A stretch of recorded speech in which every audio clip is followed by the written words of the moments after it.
So in this episode of the Dominion 1 series, I'm going over the modulation sources like the LFOs, Aftertouch, a couple of things in the settings. Let's just dive right into it. So the LFOs, we have three LFOs actually, but two of them have multiple waveforms, and the third oscillator only has a triangle waveform and works with the mod strip. You have a sine, you have a triangle, you have down slope sawtooth and the upslope sawtooth, pulse, and of course sample and hold. You can actually set the LFO in 3 different modes. So this is free running. You can set it to reset, and at each gate you will see it flash a little bit. So every time it receives a gate, the LFO will reset. And then we have one-shot mode, which is really nice. So we can actually use the LFO as a sort of a envelope in that regard. It's good to have an extra envelope.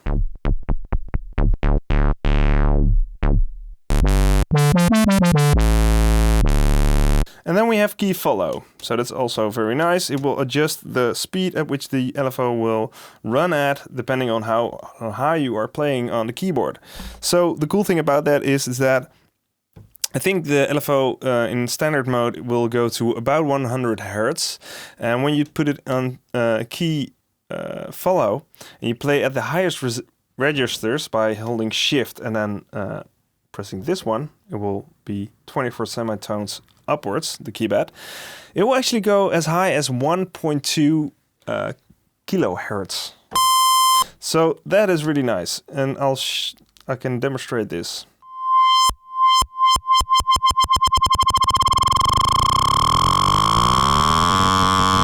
Which is already pretty fast.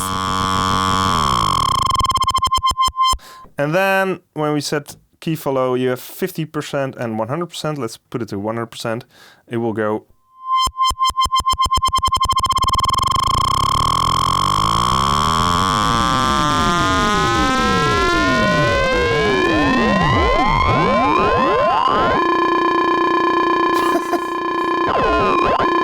Here it just totally flips to something. That is crazy. I've never heard that before. It's just it maxed out. after this point, it's just like nope. Super high, and nope. It just.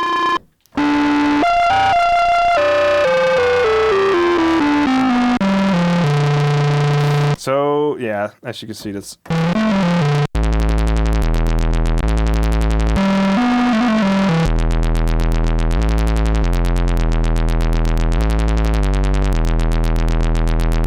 Okay, so yeah, as you can see, the LFOs can go really fast, and they can go very slow as well. Very, very slow indeed. The manual suggests that if you put the LFO in slow mode, and this is done by holding shift button, and then you can actually select one of these to lower the speed of each of them. So you can alter the ADSR 1, 2, and AD speed by a factor of 4, I think. So it will, each step will be slowed down by a factor of 4. And for the LFO speed, I don't know, actually, but it's a way slower. So if I lower the speed of LFO 1, and this is a bit counterintuitive, if I select it, it will be in slow mode, slow motion mode, slow mode. And now it can go as low, according to the manual, as 40 seconds to complete a whole cycle. And I found, and I tested this when I just got it, it actually is about 6 or 7 minutes. And that is really, really, really, really, really, really, really, really, really, really, really, really slow. So I'm not gonna demonstrate the 6-minute thing, but it can actually.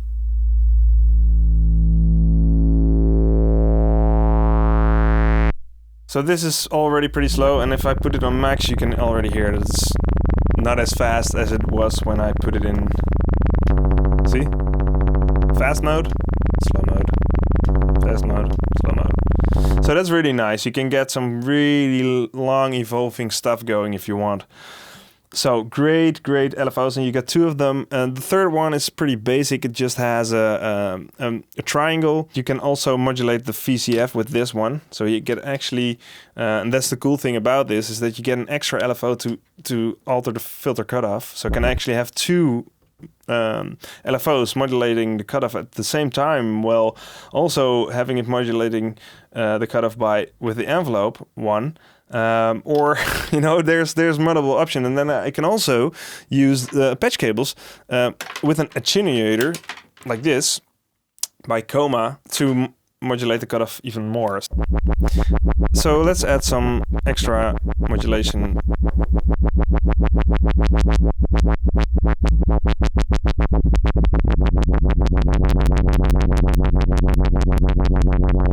So this is just the LFO 3 modulating, changing the depth with the slider, which is nice.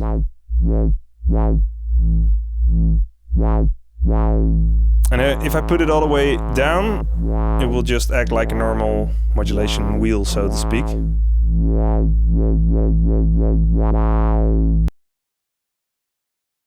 You have a modulation ribbon and a pitch ribbon.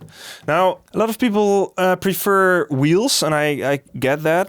Depends on your playing style, I guess. But the cool thing about the ribbons is that you can actually tap it and use it as a sort of a rhythmic type of thing.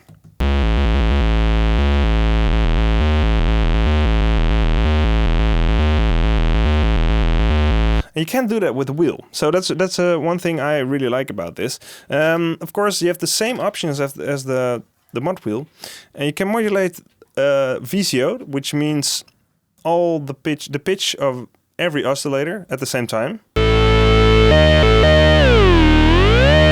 That, or VCO2.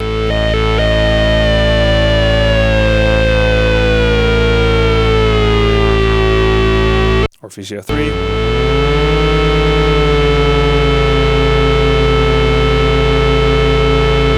Or VCO2 plus 3.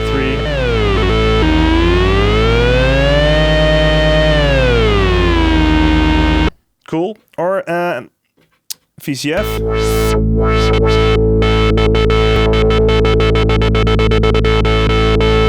That's really nice. And the VCA, which I honestly almost never use.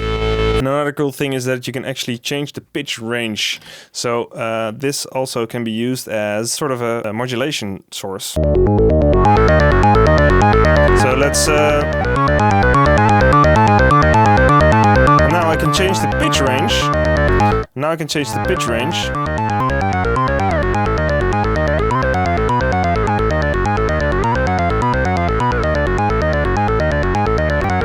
So that's nice. You can set it to plus 12 semitones, I think. Okay, so one thing to know about this is that these settings don't get saved with your patch. They are performance controls, so to speak. So they don't get saved with your patch. So here we have Aftertouch. So with the Aftertouch modulation sources, you can actually set it to cutoff or VCO, the VCO section or the cutoff section. And you change this by setting the AT select, and then you can use the value knob to scroll through Aftertouch options.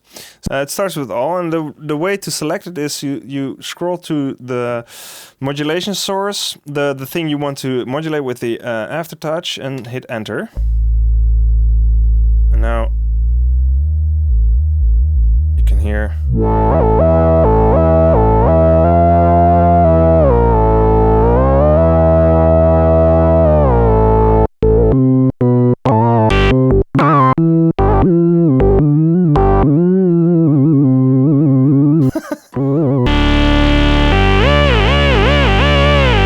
You can get some microtonal stuff going almost.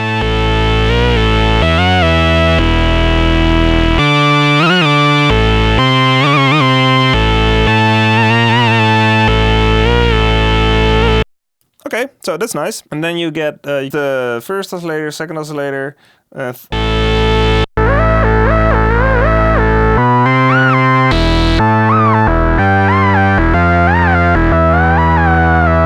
It sounds a bit wicked though, but it's pretty cool. If you want to have some subtle microtonal stuff going, that's the way to go. So then we have, yeah, the screen is not very descriptive, so you have to know and read the manual, and then you will know. This actually modulates the modulation of each LFO. So if I set it all the way to off and set this to the second oscillator modulation, now I can push, and it will edit.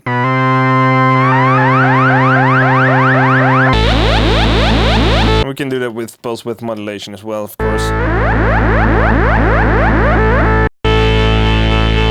And remember, when I switch the modulation, you have to wiggle the knob for it to take effect. That is a really important thing.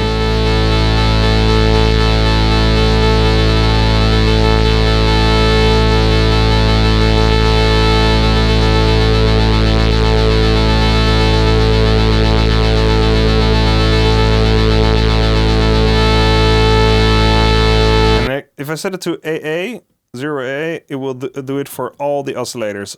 So if I set all these to pulse width modulation, we can get some wicked stuff going.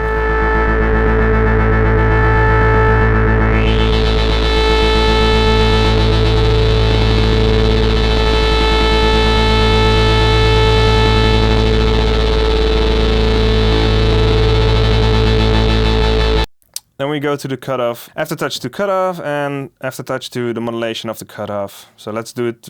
The cutoff is pretty obvious. Let's set it to cutoff modulation. The whole settings thing is pretty quirky, as you can see. If I change the attack mod, so I have VCF velocity mod set to 0. And if I go to AT select and change stuff here, let's set it to here, and I go out, I enter, I will have changed the VCF velocity mod. Once you know the quirkiness of it all, you'll get through it, I promise. So let's use cutoff modulation.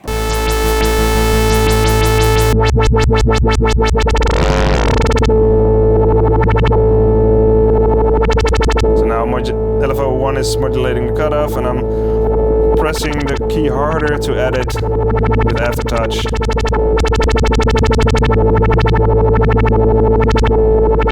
Okay, very cool. So then there's glide, and glide is obviously very cool for